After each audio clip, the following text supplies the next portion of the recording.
Boomer Sooner is a chant that many rally around, but for some, the chant is nothing to celebrate. When we are chanting Boomer Sooner, we're talking about the Oklahoma Land Run, which is the appropriation of Indian territory to white settlers.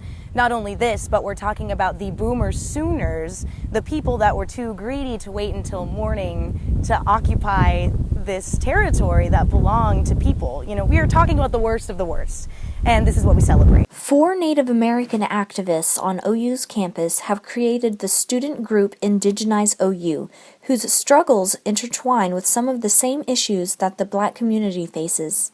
Our struggles are tied together, but they are very different. And I feel like I can't speak for a Black person's issues or on behalf of them, and I would feel, offended if Black people spoke on my behalf. So I feel like in that respect, they do need to be separate, but there are also ways that we could come together. I think there's great potential for our issues to intersect.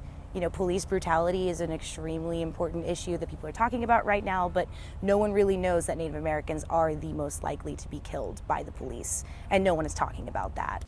While Native Americans make up only 0.8% of the population, they make up 1.9% of all police killings. One of Indigenize OU's initiatives is to eradicate the Sooner name altogether, but President David Boren has not shown support for the cause, saying the only way OU would change the words Boomer and Sooner is if its almost 245,000 alumni agreed to it. The group has gotten both backlash and support for its fight to eradicate the name. Natives and non-natives alike have voiced their opinions on Facebook and Twitter, some with words of encouragement and others with insult.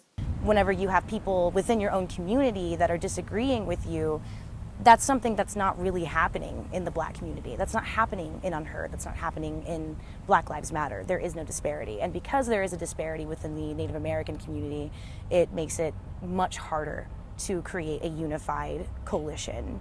On October 12, 2015, Boren recognized the first ever Indigenous Peoples Day at OU, which is a sign of progress, but there is a long way to go for Indigenize OU. You can't have a justice movement on campus unless you're including all forms of injustice, and I think that eradicating the Sooner name in particular would go a long way to restore justice to the Native community.